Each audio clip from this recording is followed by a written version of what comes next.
Hello everyone, this is Future Thomas here to give you a brief update on this week's episode. For those of you that have listened to our introductory episode, you'll recall that between the four of us here at iCast Fireball, we span across 3 different states, and that can present its own challenge when it comes to creating quality audio content. I just wanted to jump in here and preface this week's episode by saying we did have some technical difficulties with my audio when we recorded. But thanks to Mickey's amazing sound editing skills, we were able to get the audio up and running.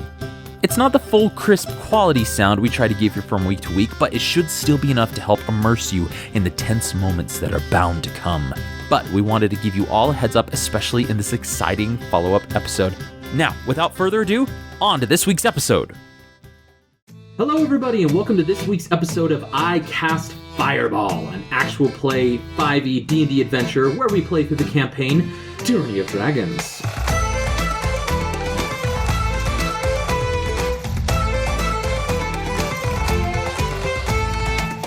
My name is Thomas, and we have... Malamara. Lance Thalen. And Fleeple. So last we left off, our adventurers had made a deal with a group of orcs in the camp to burn down the said camp to the ground and use the attack as a distraction to save the prisoners and then escape the cultists' grasp. Fleeple was able to convince his toothless friend's new clan to join in on the attack, creating further chaos. In preparation for the attack, the prisoners were located. A rope had been knotted by Mal, and just before dusk, they were approached by Balam, the blue-skinned tiefling, with a halfling escort. They were told to follow, to receive an award, and they left Fleeple/Jank behind. Little did they know that once they entered the tent, not only would they be meeting Frulon Mondath, but Balam would be revealing that there are traitors in the camp. So, just to set the scene again, you're in a square tent.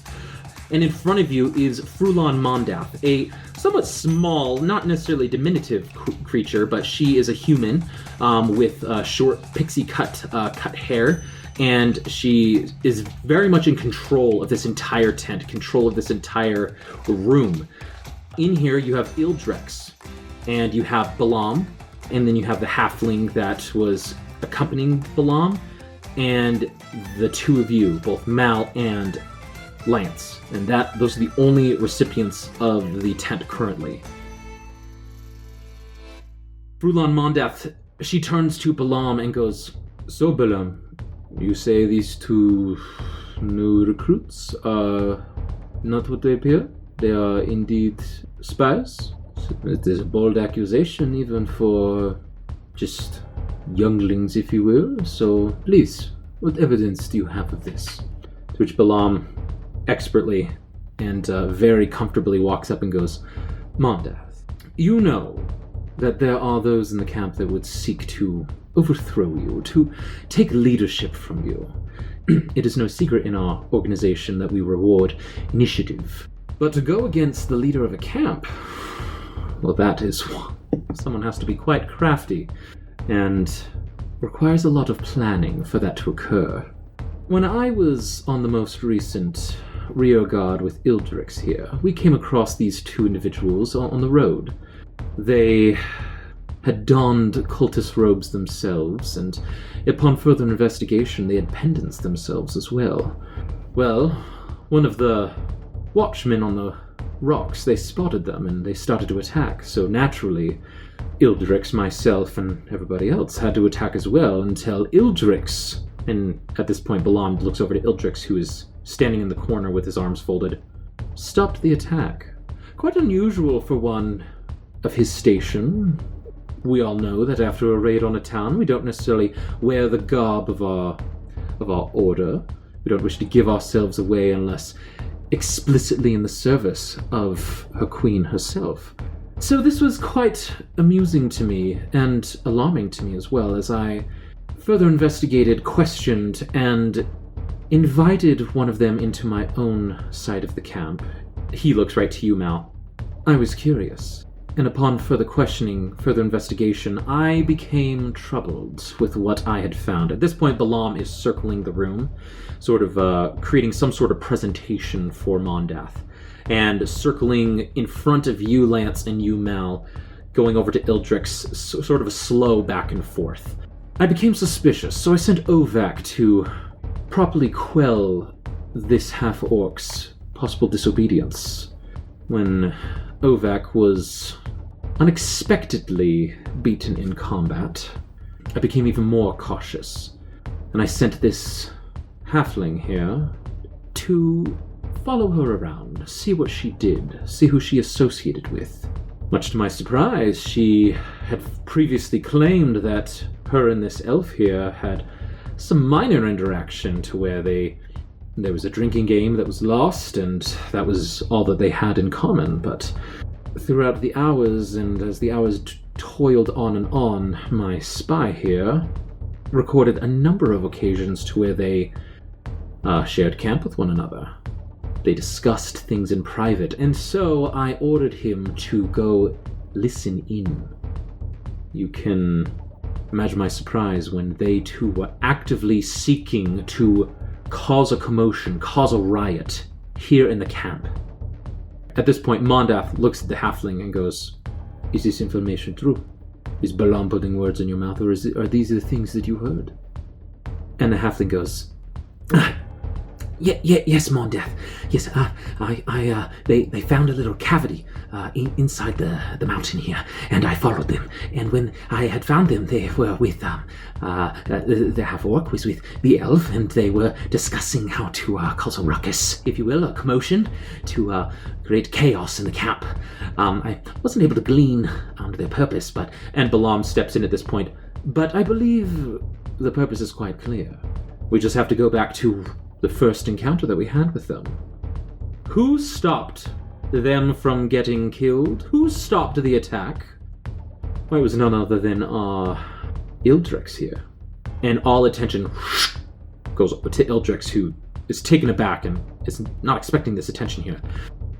Mondath, if you will, in addition to this recent events, I have been performing a month-long investigation against Ildrix himself, and I have picked up vital information that he has been quietly sowing the seeds of dissent, and finding an opportunity like this to cause this said ruckus, to show his leadership, and, my sources say, to have an unfortunate accident come upon you yourself, Mondath.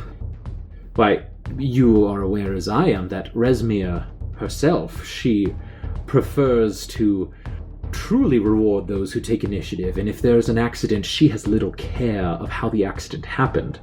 She just wishes to reward those that have the strength to take control. I myself don't want to see you come into one of this unfortunate accidents, so I found myself following Ildrix, and I have the proof that he has been behind these two entering into the camp, causing the said commotion, and threatening your very life. At this point, Ildrix, he's not sitting, but he comes to attention and he just yells, "That's a bold-faced lie, Balam, and I'll have your horns for that!" Ildrix starts to run over to Mondath, but Mondath, without even raising her hands, and mind you, she's only like maybe 5'3", she shoots Ildrix a glare, and the moment she looks at Ildrix, he just stops in his tracks. He clenches his fist and he just stands there. He doesn't move back, but he just stands there. Not by any magical means was he stopped, but it seems her authority has stopped him dead in his tracks. You two are in between Balam and Ildrix and still facing Mondath directly. At this tense confrontation here, I just want to check in on Fleeple. Yeah. Fleeple, they've been gone about maybe 15, 20 minutes. Is there any... Minutes. Yeah, minutes here. So, wow. Is there anything in particular you wanted to do? I mean, it has been a little bit of time. Just didn't know if you wanted to if you were just sitting out there for the entire duration. I just wanted to make sure that you had that opportunity. Yeah, I mean, I definitely don't want to blow any cover, so I figure Fleeple's probably just waiting for the next signal to send up the moonbeam. Okay, sounds good. I just wanted to make sure, and we hadn't talked about them before then, so we'll go back to the tent and the tense confrontation. Mondath, she brings her hands up to her mouth, and she pushes what she was writing off to the side, and she slowly stands up.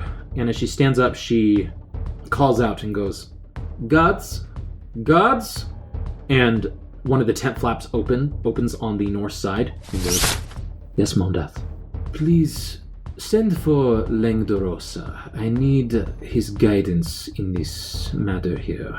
This is troubling to the extreme, and I need his wisdom on this matter. Right away, Mondath, yes. And immediately just temp flap closes and just runs off. So you say, Balam, that these two were brought in as spies into the camp. And it's quite severe, the accusations you have against Ildrix here, one that has been with us for most of his life. I'm not one to dissuade and to disregard years, even decades of service. So I will need the proof that you say that you have. Without further ado, Balam reaches into the folds of his robe and says, Why, of course, Mondath. If you see, these reports are signed by members of the camp here.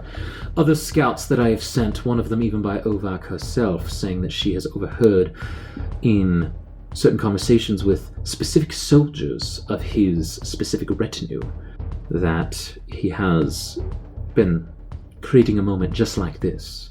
Thankfully, we've stopped him from these plans proceeding forth, and thankfully we can deal with this. And before Balam can even go any further, Mondash just holds up her hands while she's slowly reading these reports. And it's tense. You can cut the situation with a knife in this tent here, and she just demands complete silence as she slowly reads through these accounts. 2 minutes. 3 minutes of silence. The occasional cough and shuffling of feet. Mondath goes, Oh, the amount of witnesses you have against Ildrex here are extensive. However, I do not see anybody outside your own retinue. She goes, You elf. You are being charged with treason, yet you stand there silently. That shows me you have some decorum of respect. Tell me, do you plead guilty to these accusations? No. I just like to watch someone dig their own grave. I look over at Balam. Oh, a bold accusation. Are you saying you have information on that could enlighten us in this situation? Yes. Thank you. It's true that Mara and I have been talking throughout these first couple days we've been here in the camp. And it is true we have been talking about insurrection and causing chaos. However, the motive behind that, and I look at the little halfling, is far beyond the grasp of these two, apparently. We were commissioned by Kavar, the recruiter, to find any and all insurrectionist activity already occurring in the camp. And so, playing that side, we have been going about trying to find any motives that people had to cause insurrection and chaos. So yes, we have been playing double agent, saying the things that this halfling does say we've said, but not for the purpose of actually overthrowing the camp. It's for the purpose of securing the camp. And you say Kavar gave this order to you. To which Ildrex pipes up and he goes, This elf here, he brought to my attention after we had, as Balam said, conveniently saved their lives. He and the half-orc here, they went back to the camp while we finished out our watch to make sure no other stragglers followed behind. And in the conversations, he said that Balam here had been speaking ill of the leadership, the higher-ups. So, with Kavar's blessing and with my discussion with her, we thought it best to assign these two to try to root out any insurrection here. And it seems that we have. And I just look over at Balam. Well, I find myself in a unique position. Two figures in authority saying that each other wishes to cause an insurrection. The only person that I don't believe has spoken or has even looked at me this entire duration is the half-orc in front of me. And with this, she walks straight up to you, Mal, and even if wherever you try to look, unless you're looking up or straight ahead, she just meets your gaze. She stares up directly into you, into your eyes, and she gets within inches of you, and she just studies you. A lot of words have been said. What do you have to say on the matter here? I'm just hired muscle. I met the elf. We were trying to come into camp, and we came into camp, Kava asked us to find insurrectionists, and so I've been following his lead. With that smart scarf around his neck, he seems really, kind of, I don't know, someone to listen to. So I thought it was a good idea. I touch my scarf very nervously for someone to mention it. And Maud actually goes, I must say that outside of this conversation, your fashion is impeccable, if I may just say so. I don't get a chance to wear yellow very often with us wearing the black robes, but very good taste. But you were saying half-orc. So Continue. he convinced me that the best way to climb the ranks and really prove our loyalty was to do what Kava said, and I agreed. So I've been following his lead, and we've been talking to people, trying to root out some insurrection, and I agree with what he's saying about Balam. I feel like, I don't know, that maybe he's trying to find some scapegoats, and that feels really tricky to me. And may I add that when Balam had sent Ovak to assault Mara here, Mara had every opportunity to kill them, and didn't. Brought them to Balam's feet for recovery instead. If we really wanted this camp to die, we would take every opportunity to cause it to happen. All right. Somebody can roll a deception check with advantage, or you both can roll a deception check if you'd like. I just imagine Fleeple opening a really fine cheese right now, Yes, I'm just inhaling it with just the littlest. He's got a wine. He's pairing it with a wine. Delectable. This is red wine here. Red wine with red Leicester cheese. Suddenly, you're just in this fine silk robe for some reason. Anyway. So, do you want to roll with advantage, or do both of you want to roll a deception check here? What do you say, Mickey? I feel like Lance needs the advantage. I barely have an edge on deception right now. Lance, advantage with deception here. This is where I should have kept that inspiration. Okay. Here we go. It's not there. It's not good. It's not very good. It's a 9. Okay. With advantage. With advantage, yeah. Wow, Rolled a 5 and a 7. It would have been a 10 for me, so you're fine. Oh, well, not very much closer. Wouldn't have mattered. Oh, well, that would have been an 18 for Fleeple. Look at that. Okay, well, get your cheese and get in here. The wine is just enhancing your charisma, Fleeple. Yes, the social lubricant, as it were.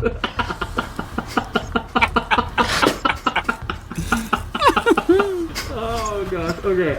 So Lance and Mal, as Mondath just stares at both of you, she goes, "Troubling situation I find myself in. One I do not believe I will be able to solve on my own. Guards!" Immediately, another tent flap opens up. 2 humanoid guards open up the flaps, and they go, "Yes, Mondath." "For the time being, why don't you join us inside here, please? We have some very serious conversations occurring, and I just wish to have some extra muscle in here, if you will." "Of course, Mondath." And immediately, right behind you, Lance and Mal. "I believe the only thing we have to do is wait for additional guidance on this."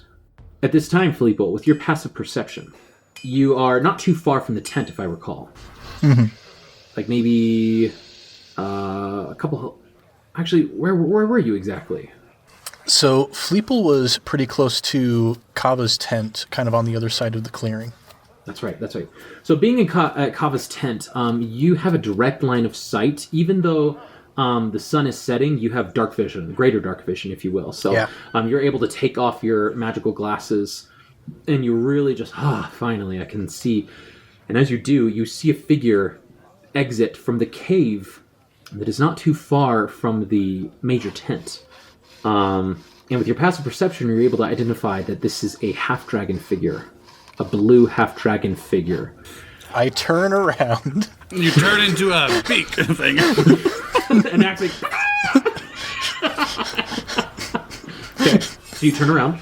Yeah, I shuffle on the ground and just kind of grab some rocks, and I kind of am just tossing the rocks around on the ground in front of me, trying to be unobtrusive, but kind of peeking out the corner of my eye at this individual. Great. Keeping yourself busy, you're able to identify that the half-dragon individual is indeed Langdorosa, the individual that you fought in Greenest. And as he stops at the front entrance to the cave, he seems to be talking to two of the guards, very heavily full-plate armor individuals at the entrance. Seems to be giving them some orders, explaining some stuff. But it seemed before he started that, his intent was to go to the tent in particular. So that's what you pick up as this whole situation is occurring. Is there anything you do with that information? Snap. I don't have any communication sort of spells. I'm going to look over at Leosin the monk and see if he's reacting at all to this. Easy enough. He's not hidden. He's in the clearing. And with your passive perception, it's easy enough to see that Leosin is playing the part of a poor captive victim here. From your short conversations, you know that he has a little bit more vibrancy in him. He has a little bit more vitality than he's showing off, but he's very focused on playing the part. So he doesn't seem to be reacting to Langdorosa in particular. All right, Fleeple, what are you doing? I mean, Fleeple doesn't want to ruin the plan. Great. That's totally fine. Okay, sure. With that, you see that Langdorosa, after giving the orders, quickly turns around and starts making his way to the tent and removes one of the flaps. And going back into the tent, one of the tent flaps on the north side, as the tent flap opens, you see that the entrance of the cave is on the other side over there. And this familiar half-blue dragon enters in and goes, "Yes, Mondath, how can I be of assist?" And immediately just stops in his tracks. And he looks at both of you. You know, it's interesting. Fleeple was so worried about being recognized that he forgot that this guy had seen Mal and Lance. He just stares and looks at both of you and goes, "Why do you have these heroes of Greenest in your tent? Who brought these into the camp?" And he just stomps forward and he grabs you, Mal, in particular, by by your armor, just lifts you up and goes, "You reek of dishonor." Do I hear that from outside? Go and roll a perception check. You are listening. Perception. Okay, that's a 19. 19. Yeah, Fleeple, with your high enough roll, because you were clued into Langdorosa coming out of the cave, going into there, you can hear these Langdorosa yelling as he's in the tent. Not necessarily what he's saying, but you can hear yelling and just this draconic just shouts. How far away did we leave Fleeple from the tent? Sorry if we've answered this question already. I'd say he's about maybe 80 feet or so. 80 to 100 feet. So he's fairly close. How far away am I from the entrance of the tent? You are a good maybe 15 feet, but you have two guards standing right behind you that came in.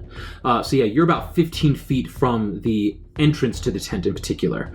And Mal, it goes to you again. He just is in your face and goes, "I'm going to enjoy torturing you."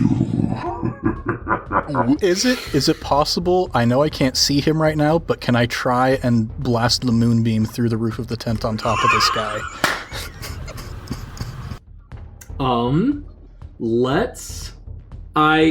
I love the idea.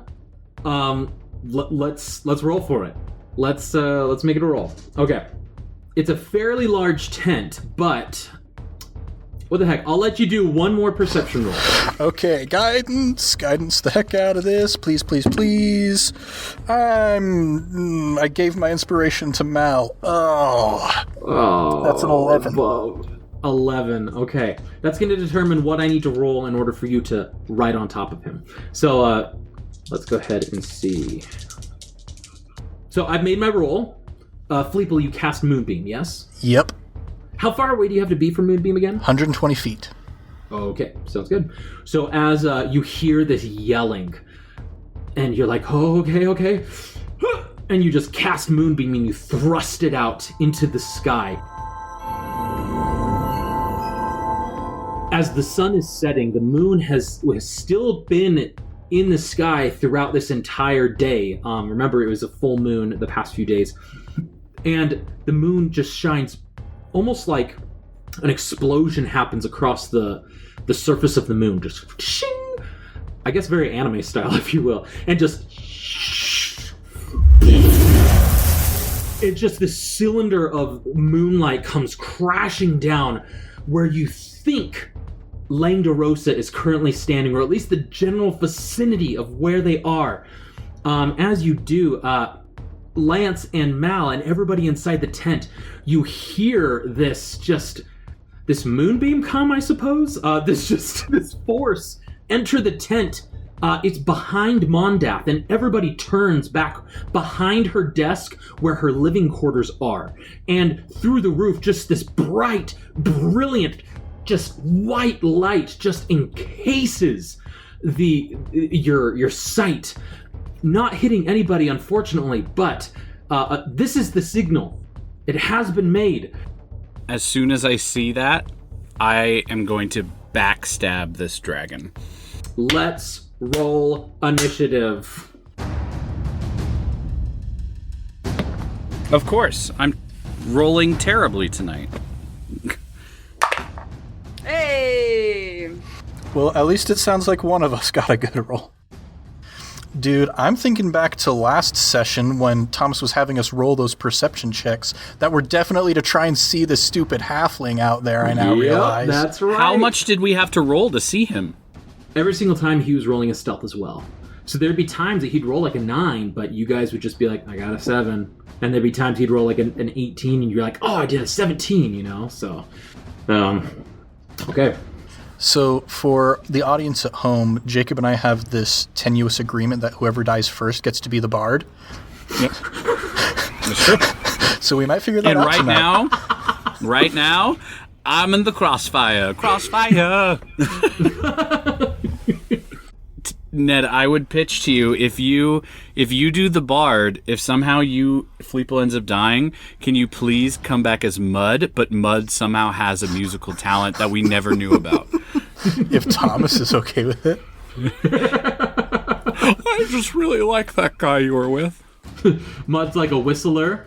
Look, my instrument is he's whistling. a whistler. He's a whistling bard. I'll whistle and bar the whistling bard.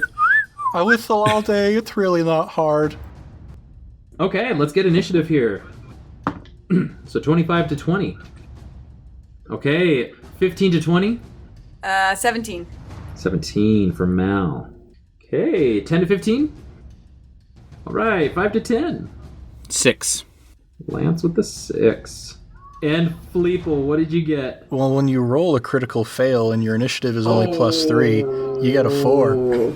4. But hey, I still got the first shot. Yes. So you got your shot in. Okay.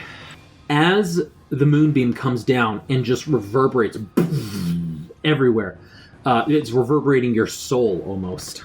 Wow, that was dramatic. It's reverberating your body.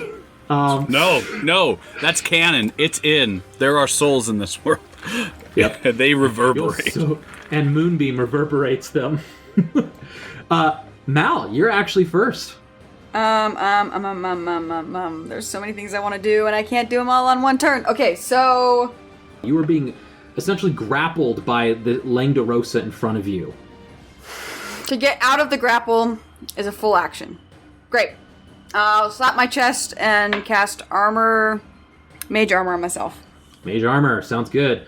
Now that the battle's gone down, you just smack your chest, and as you do, this purplish reddish just energy emanates from where you smack and just encompasses you, slowly at first, and then just over your entire body before it dissipates, still there, but invisible to the naked eye. Bonus action, well, you don't have any bonus actions, really, do you? No, because, no, I'm done. Okay, sounds good. After that, it's Frulon Mondath's turn. She looks to the holy light behind her, and she looks to in front and goes, "Which one of you is doing this? Balaam, call off the holy light." And she's going to ready herself essentially, and just take the dodge action for the time being. So, after that, it is the halfling who is going to spend their bonus action and hide. How can you hide in this tent? Halflings can hide behind individuals. That's right. Halflings can, because they're little tiny. Sometimes 2 halflings. Is that the truth? The critical roll thing. Critical roll. And so the halfling darts from your eye here. The halfling is going to run out the back, but then sneakily duck under one of the tent flaps and hide behind Balaam. But with both of your passive perceptions, you see the halfling hiding, quote unquote. So that is the halfling's turn. Jumping to Lance, you're next. Whipping out my short sword and my dagger, I am going to just stab this half dragon thing. Okay, going with the short sword first. Go for it. Roll. All right, here we go. Oh, whoops, out of the thing. Oh, yeah, that's good. That's going to be a 23 to hit. That's a hit. Boom. And it is sneak attack because it has... It is technically sneak attack, It is within 5 feet of... And if another enemy of the target is within 5 feet, which is Mal, so sneak attack damage. That's correct. All right, sweet. So that is a D6 and another D6. Cleeple, you're going to be next, by the way. Almost max damage here. This is going to be 14 points of damage. 14 points of damage. Okay. Very nice. That's more than I did during my entire first fight, Foth. It's sad, but that's true. And I have dealt my sneak attack damage, so as soon as I do that, with the rage of Balaam screwing us up, I am just gonna... So I have my short sword and my dagger in hand. I stab the dragon with my short sword, and as soon as I do that, I thrust my dagger toward Balaam without releasing it, and yet somehow Balaam is damaged by that. Okay. Necrotic energy releases through my dagger and shoots towards Balaam, automatically hitting. And how much damage do they take? 5 damage to Balaam. Or Balaam. 5 damage to Balaam. Okay. Mm-hmm. As exactly as Jacob had put it, as soon as this sneak attack occurs, just point over to Balaam. And Jacob, with your passive perception, you're filled with rage, but behind it's almost as if a tuft of blonde hair like comes out from behind Balaam. But as you blink, you just see him writhe in pain, and the blonde hair is gone, and he goes, taking 5 damage. Well done. And I will say, next time, keep your fork tongue between your teeth. Very nice. Very nice. Ba-boom! Okay, that was your action. That was my action, and with the bonus action, I will take my dagger and stab at the Dragonborn, or not the Dragonborn, the half-dragon again. Great. Roll. Oh, cocked. Natural 20. Honey. Unfortunately, you don't get the sneak attack, but go and roll I do not. double the dice. I do not get the sneak attack, but this is roll with my twice. dagger. That's a 4. And this is just the dice at this point. Yes, correct. There's no bonus for this. Or, bonus for the attack. Can I roll 2 dice? Is that okay? Yeah, go for it. I like the 2 dice thing. That is 6 damage. 6 damage. All right. Wow. So 20 points of damage in 1 attack. Okay. That feels good. Does. I mean, I'm not even the one Action's dealing the damage, and it feels good. And you're like, yes. Okay. Do you move? Do I move? Do I move? Because I can't hide. I've already done my bonus action. I've got 2 guards behind me. I don't know what to do here. I will move. Well, if I move away, he has an attack of opportunity, I believe. You don't know. Well, that's what I would think, at least. Can I move to like... I don't want to leave Mal behind. I'm going to That's stay. character development. I'm just staying. I'm staying where I'm at. Okay. The race to the bard. Seriously, I might just get like... I might Wrecked. just ganged up on right now. All right, Fleeple, it's your go. All right, I'm going to run up to the corner of the tent and peek my head underneath so I can see inside. All right, this is the difficult part because this tent is completely surrounded with drakes and guards. They're on every single side of the square. Okay, so the 2 guards that entered, they were at the very entrance where you saw them walk in, and so there are 2 drakes that are sitting outside the entrance there. So you'd have to somehow either get past them, or you will be drawing attention to yourself if you do run over there and try to peek underneath. Okay, in that case, I'm not even going to worry about stealthing. I'm just going to zip past them, giving them enough of a berth to not get within their attack range, and I'm just going to pop myself right underneath there, completely away from the drakes so I can see what's going on. Great, sounds good. So you just use your full movement to run in then? Yeah. Because we said you were about 80 feet away. Oh yeah, I'm far away. Okay. Yeah, you are a little bit far away. I apologize. Yeah, so, okay, I'm going to stay where I am then, and, I can move the moonbeam up to 60 feet in any direction on my turn. So... Yeah, I think it's an action, but yeah. Yeah, as an action on my turn, I can move it up to 60 feet. So I am going to... Is there... Dang it. Is there any chance I could get another perception check to see if I can hear an idea of where people might be on the inside? Absolutely. I will say, no, I'll allow this perception be a bonus action because I love it. All right, modded 20. Modded 20, yeah. You are able to identify, previously if you had gotten a 20, you could pick out his words, but with that modded 20, you're able to identify his screams of after getting just jacked by Lance here. Just, You cursed elf. you were able to pick that out and you're like, That's the place. Move the moonbeam right on top of it. and I assume you do this while just devouring a bottle of wine that you're finding. Yeah, I'm like, Drinking it as it's running. I'm going to need this. And yeah, so I'm going to be running in the direction of the tent, but I'm doing it as if it's like, oh my gosh, what's going on? What's going on? It's a wrecked train. I can't look away from it. So you make 25 feet as your movement, I believe, yeah? Dude, I've got the full 30, it looks like. 30, great. Yeah. So you're 30 feet closer, still 50 feet away from the tent, though. So we'll get there. Now, Langdorosa begins his turn, and when he begins his turn in the moonbeam, he has to make a saving throw. I believe it's Constitution, Yep, right? DC 13 con. 13. Let me roll that again.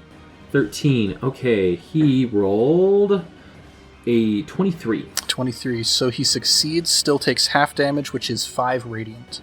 5 radiant damage. Okay. Wonderful. And he's just going to go... and he just yells to the tent. Find a little traitor. The kobold will pay for his crimes. And I hear that, and I stop running, and I'll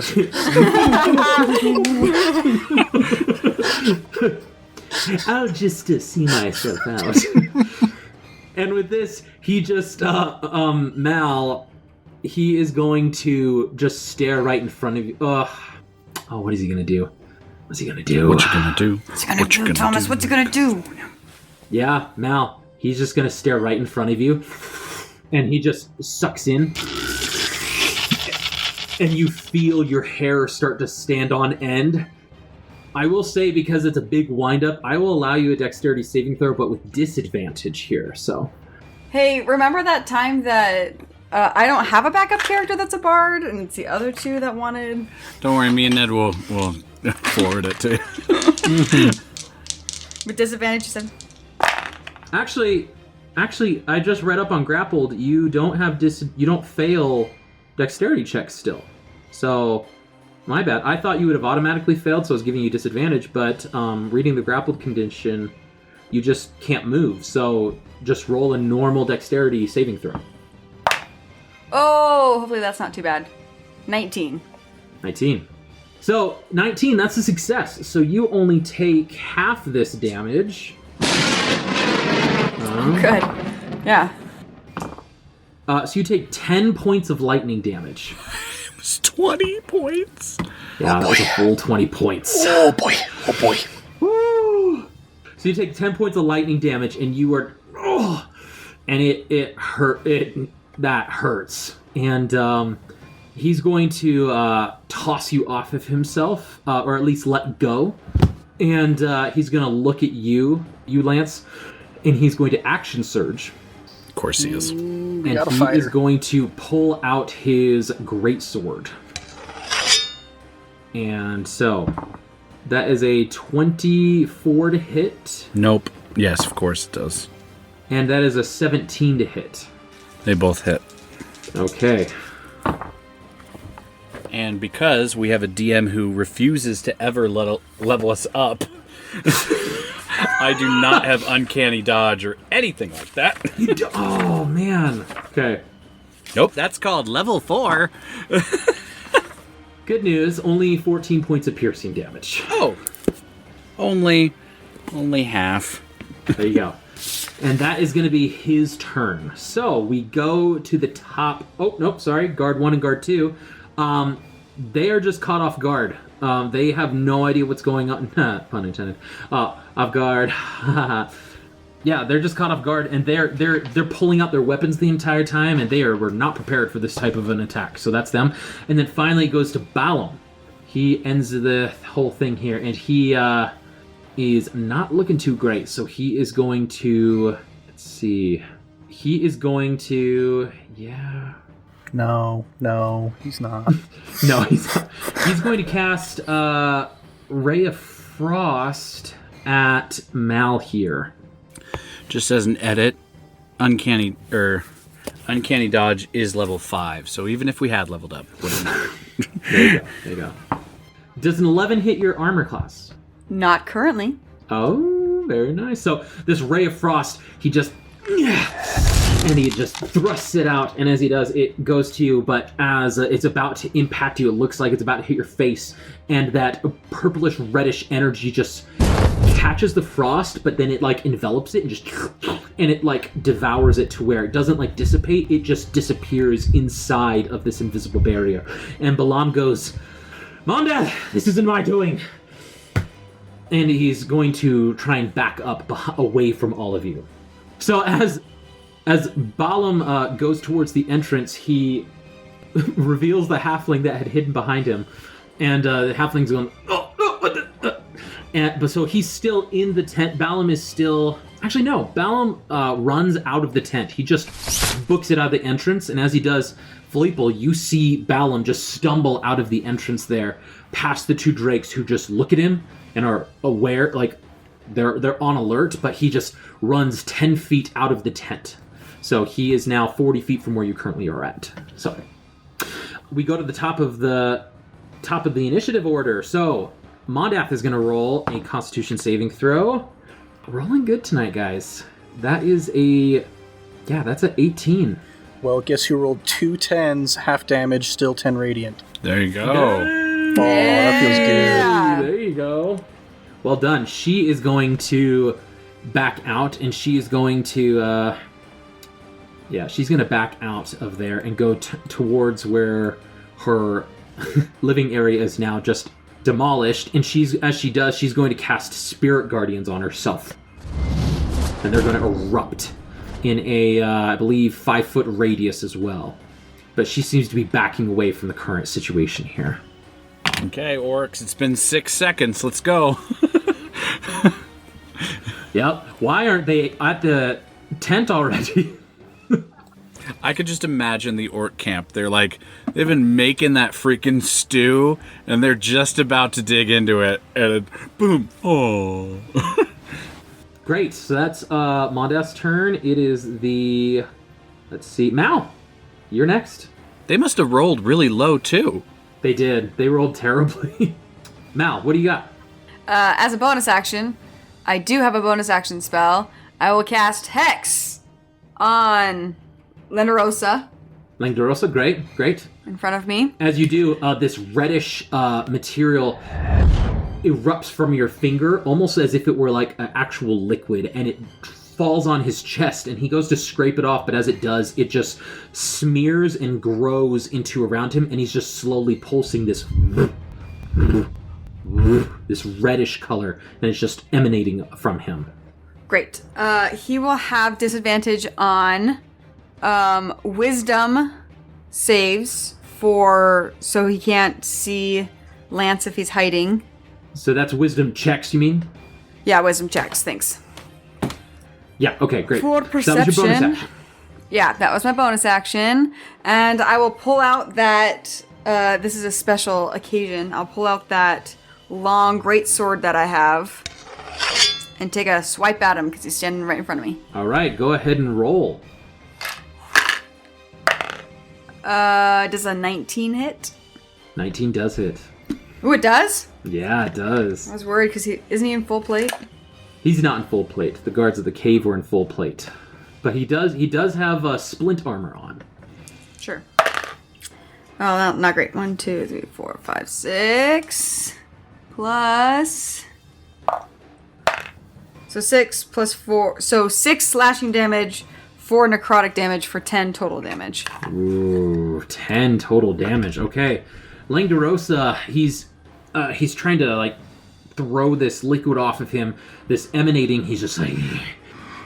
Your witchcraft will not take hold upon me as You just swipe into him with this massive greatsword that you've got. He's taking some damage. Langdorosa is definitely taking some damage here. Do you move at all? No. I'll keep him in melee with me right in front of me. Kind of like you and him right now is what it seems like, okay? All right. The halfling, seeing that Balam has fled, is also going to flee westward out of the tent flap. And Fleeple, you see another figure just run out of the tent flap 30 feet away from your current direction. Cool. So, Lance, it is now your turn. You still are right in front of Langdorosa here. How is this dude looking?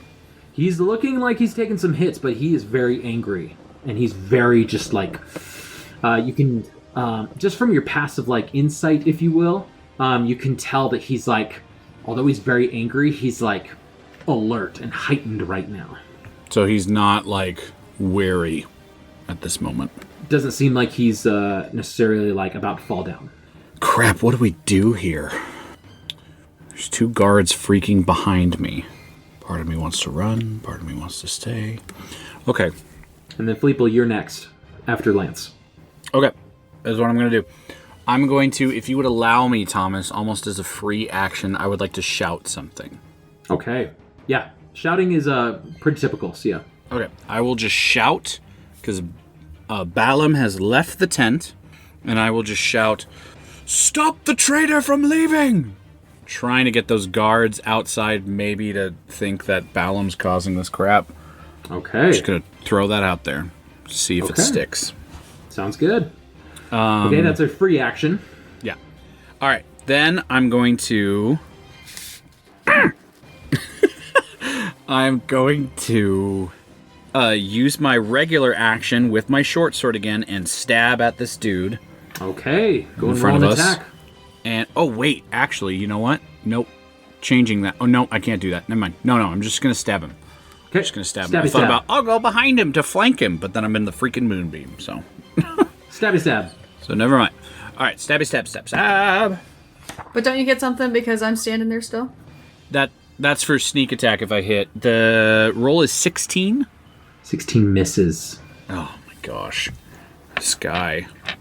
As you go, you swipe at your short sword, but with Langdorosa getting just pummeled by Mal, he's able to hold up one of his greaves, and it just slides off of it, sparks flying in the air. That's your action. All right, I will take my bonus action to, I believe, with my little rogue thing, disengage. Great. And I'm going to move to this corner of the tent. southeastern corner of the tent, so to speak. Okay. Yes, southeastern. So I'm moving kind of toward where Mondath has kind of retreated. I'm not going into her living quarters, but I'm moving, to right up. So I am now kind of behind, to the side, him.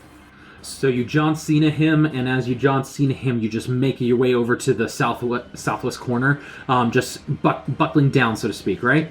Yes, and I don't think I've used a free action, so I don't think I was going to take a health potion, but I don't think I should push it because I've already taken kind of a free action. Yeah, this turn. I like to do health bonus as bonus actions. Oh, I thought they were just free actions to pop. Okay. Well, in the rules, are actually a full action to take. I just think that's a little bit too much, so I like bonus actions. So good to know for future. So you're kind of hunkering down, yelling, "Stop the traitor!" Great, Fleeple, your turn. I see Balaam coming right towards me, and I think it's time for this guy to get his. So I'm just gonna leave the moonbeam where it is. There's nothing within 5 feet of him, is there? No, he's pretty clear of the drakes, so there's nothing within that range. Okay, so then I'm just going to produce flame, the old standby, and toss it right at his face. And you can chuck it a good 50 feet, or do you need to run up to him a little bit closer? Produce flame, I can throw up to 30 feet away. So I'm going to close in 10 more feet at least, start my first 10 feet moving in there, and toss the produce flame, which is a 17 to hit. 17 is a hit. All right, dealing brain 6 fire damage. 6 fire damage. All right. Still up. So, as you toss this towards him, Balaam, seeing this fire, not expecting it to come from anywhere, let alone from a kobold, and as he just gets cinched,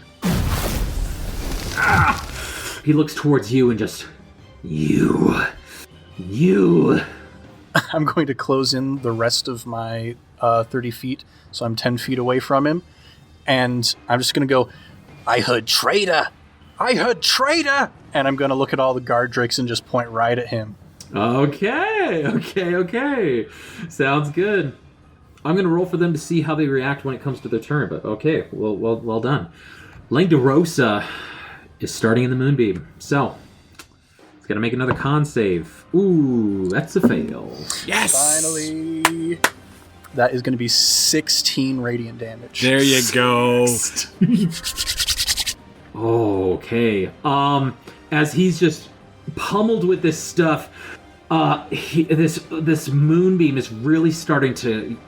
He's just was so focused on the hex that he wasn't focusing on the beam pushing down Superman style down upon the weight upon his body. And Mal, you can see, and Lance, you can see that the scales are some of them are starting to peel off of his body here, and he's starting to show red underneath, like flesh, and he's just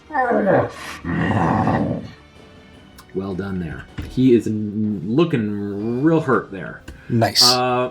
He's gonna look to you, Mal, and he's gonna go, if I'm going down, I'm taking one of you with me. and he's just gonna, with his greatsword, go at you, Mal. Bring it. That is a 19 to hit. Don't bring it that hard. Okay, 19. 6, yeah. And that's a 24. Yeah. Okay.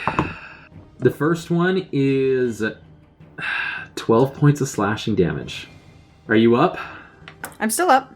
Okay. The second one, 13 points of slashing damage. Great. That is reduced to 0, but with my relentless endurance, There you go. I'm at 1 point instead. There's a half orc. There's the orc Pardon me. side she hates. Part of me was like, I might kill Mickey. This is gonna suck. Oh, this is good. So you immediately, the first one, the arcane energy tries to rebuff the greatsword attack. It goes through your armor. The second one comes right for you, and he just digs in further in that same spot, and you just, and you fall to the ground. But as you do, you fall, and he starts to limp away. But as he does, you wake up, and without realizing it, leaving your attack of opportunity. So from the ground, you may take an attack of opportunity against him if you so desire. Oh, he's walking away. And he's just stalking towards you, Lance.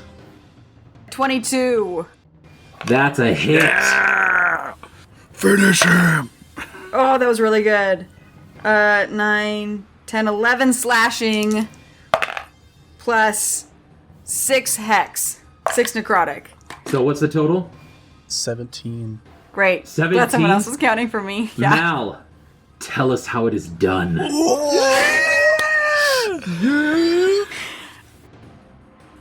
As he knocks her back and she's on the ground, she feels that life return to her. She stands up and grabs a sword that has fallen from the ground and just takes a quick slice up as he's walking away and takes off his head. Finally, somebody's head's rolling. Takes off his head as he tries to walk away from her. And with you pushing yourself up, you see him stalking toward Lance, a little bit like holding his side. His scales, all the blue has almost disappeared from his head as his scales are just being disintegrated by this moonbeam, and he just has a wicked grin towards you, Lance. Just 1 step, 2 steps, and then all of a sudden, very, just with one hand almost, and the head just, and the body, and you just see Mal standing there. Ugh, and you see her just holding herself up using this great sword. Langdorosa defeated. Can the head hit Balaam in the back? Outside the tent? I would love that, but I don't think the head would travel a good 50 feet to get to him. Lance is going, ha! Ooh, what does he have? Oh, he's got some shiny stuff. Well done, Mal. Oh, well done. The 2 guards, after you do this, Mal, you're just panting pretty much on your knees, not even like fully standing up, and you look behind them, blood just pouring out of your mouth almost. And both of them they stare at you, and they turn and get out of Dodge, right out of the front entrance. They run past the Drakes, past Balaam, almost past Fleeple even. Fleeple, you just see 2 random guards just book it away. Just Scooby-Doo leg windmill. Brrr. Exactly, absolutely. There's like a 10-second wind-up before they move anywhere, you know? That's how severe it is. Can I say something to Mal? Sure, yeah, go for it. Say, Mal, do you have a healing potion? That's exactly what I've been looking for. I'm like, where is my inventory on this campaign? As a player, you've been looking to see if you have one. Yeah, I'm like, where's my stuff? Mal's just looking through a bag. No? With a shaky, bleeding hand, she'll reach into her bag and hold up a small healing potion in her fist. All right, good. I guess because you're probably about to take that. Do you need mine as well? She'll shake her head, and then she'll take the healing potion. So on your turn, we'll get to that for sure. Yeah, sounds good.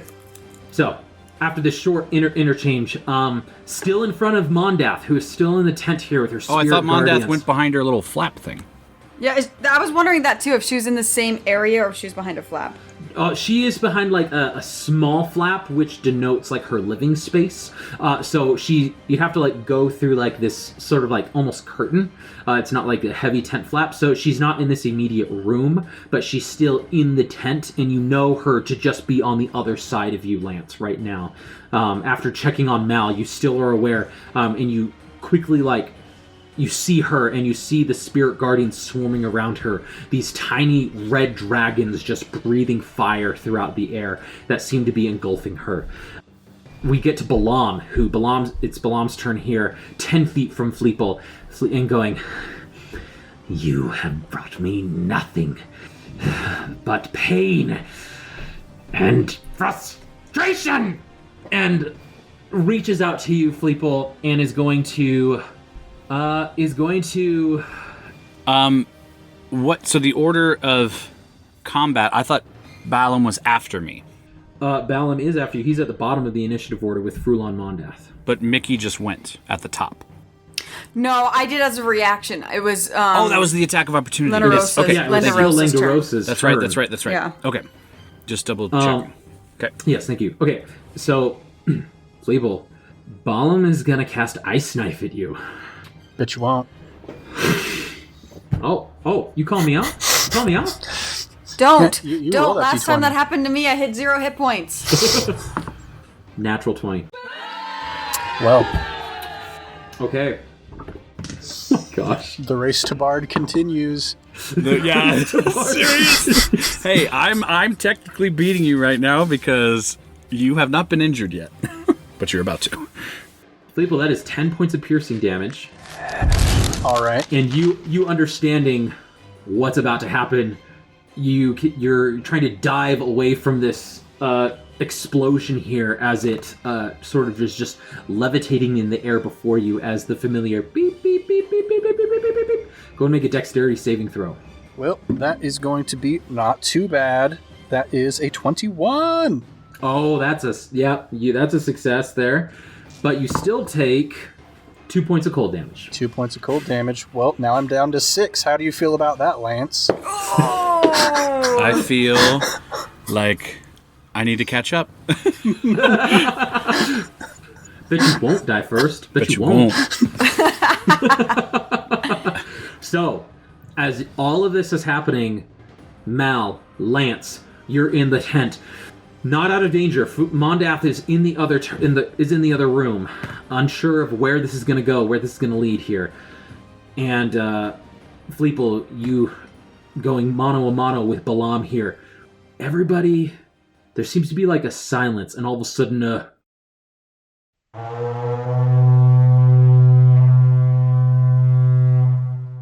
just this long, drawn-out, very, tribal horn just is blown throughout the entire, that reverberates in this, being in this natural caldera, if you will.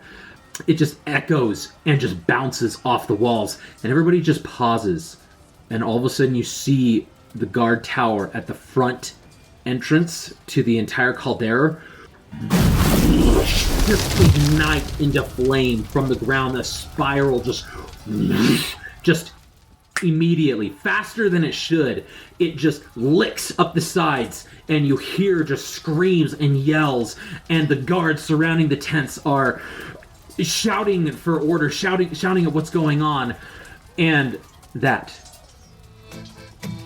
is where we'll end tonight's episode of I Cast Fireball!